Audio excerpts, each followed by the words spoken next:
সরকারি নির্দেশ পেয়ে আরামবাগে মায়াপুর থেকে জয়রামপুর পর্যন্ত রাজ্য সড়কের দুধারে যে সমস্ত অস্থায়ী দোকানপাট ছিল, ব্যবসায়ীরা নিজেরাই দোকান সরিয়ে নিচ্ছে। হুগলির আরামবাগ মহকুমার গুরুত্বপূর্ণ যোগাযোগ পথ মায়াপুর থেকে জয়রামপুর পর্যন্ত রাস্তার দুধার জুড়ে দীর্ঘদিন ধরে সরকারি জমি দখল করে গড়ে উঠেছে একাধিক দোকানপাট ও অস্থায়ী নির্মাণ। বহু বছর ধরে বিষয়টি নিয়ে স্থানীয়দের অভিযোগ থাকলেও প্রশাসন বিশেষ পদক্ষেপ গ্রহণ করেনি। তবে সম্প্রতি পূর্ত দপ্তরের উদ্যোগে এই রাস্তা সম্প্রসারণের সিদ্ধান্ত নিয়েছে সরকার। সেই পরিপ্রেক্ষিতে গত কয়েকদিন ধরে মাইকিং প্রচার করে ব্যবসায়ী দখলদারদের সতর্ক করে দেওয়া হয়েছে। প্রশাসনের পক্ষ থেকে স্পষ্ট জানানো হয়েছে, 4 দিনের মধ্যে রাস্তার উভয় দিকে 14 ফুট করে সরকারি জমি খালি করে দিতে হবে। অর্থাৎ যেসব অস্থায়ী দোকানপাট ওই রাস্তার উভয় দিকে রয়েছে সেগুলি অবিলম্বে সরিয়ে ফেলতে হবে। পূর্ত দপ্তরের পক্ষ থেকে ইতিমধ্যে নির্দেশ জারি করা হয়েছে যে 4 দিনের মধ্যে সরকারি জায়গা খালি না করলে সরকার প্রয়োজনে আইনানুগ ব্যবস্থা গ্রহণ করবে। সরকারি এই নির্দেশে অধিকাংশ দোকানের মালিকরা তারা নিজেরাই দোকান সরিয়ে নিচ্ছে। বহু ব্যবসায়ী বছরের পর বছর ধরে এই দোকান ঘরেই জীবিকা নির্বাহ করে আসছে। হঠাৎ করে উচ্ছেদের নির্দেশে তারা বিপাকে পড়েছে। এ বিষয়ে আরও কি জানা যাচ্ছে বিস্তারিত দেখুন।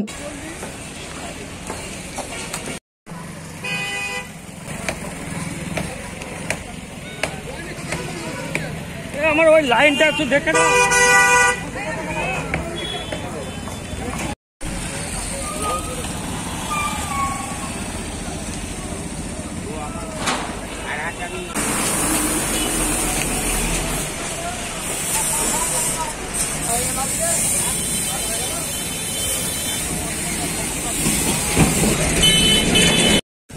এই পিডব্লিউ রাস্তা সংস্কারের জন্য 14 ফুট মাপ দিয়ে গেছে, যে তার মধ্যে 7 দিন সময় দিয়েছিল, তার মধ্যে ভেঙে নেওয়ার জন্য সমস্ত দোকানদার মিলে আমরা একসাথে সরিয়ে নিচ্ছি। 14 ফুট। এখানে প্রায় কতগুলি দোকান আছে? এখানে দোকান আছে 300 এইটার মধ্যে। নতুন রাস্তা হওয়ার জন্য কি নোটিশ দিয়েছিল? এটা কোন নয়, মাইকিং করেছিল। এটা কোন জায়গা দাদা? এটা মতোডাঙ্গা বাজার। আপনার নাম? পিন্টু ঘরে। আপনার কিসের দোকান? আমার মুরগির দোকান। তাহলে এখন কিভাবে চলবে? এখন কি করবো, এখন যদি বন্ধ থাকবে, এখন অন্য জায়গায় কোনো ব্যবস্থা করতে হবে। আপনার বাড়ি কোথায় দাদা? আমার বাড়ি এখানে নয়, আরামবাগ। ভাঙা হচ্ছে বলতে গেলে 14 ফুট যেটা পিডব্লিউ বলেছিল, সেই 14 ফুট অনুযায়ী ছেড়ে দিয়েছি। পরবর্তীকালে যদি পুরোটা চলে যায় সেটা নিয়ে যাতে সরকার আমাদের জন্য ভাবে, এটাই বলে। কতদিনের মধ্যে ভাঙার? 4 দিন টাইম দিয়েছে। এটা আমরা টাইম 4 দিন দিয়েছে। 4 দিনের মধ্যে আমরা সমস্ত দোকানদার মিলে মানে দোকানগুলো সরিয়ে নেওয়া। এখানে প্রায় কতগুলি দোকান? এখানে দোকান আছে মোটামুটি 700 দোকান আছে। আপনার কিসের দোকান? আমার মুরগির দোকান। কি চাইছেন তাহলে এখন? বলছেন কি চাইছেন তাহলে এখন?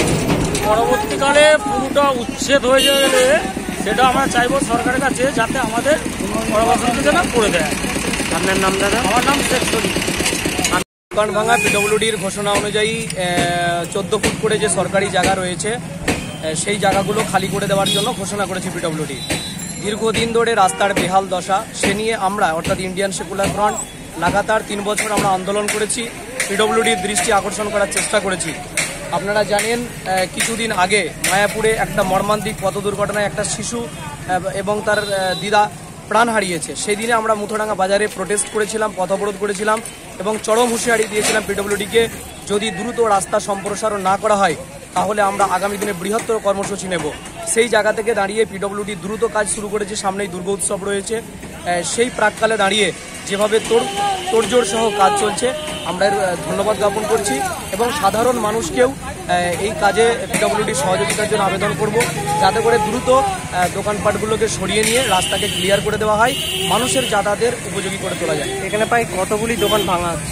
প্রায় আপনার 100 দোকান হবে মুথোডাঙ্গা বাজারে, যেগুলো সরকারি জায়গার মধ্যে রয়েছে।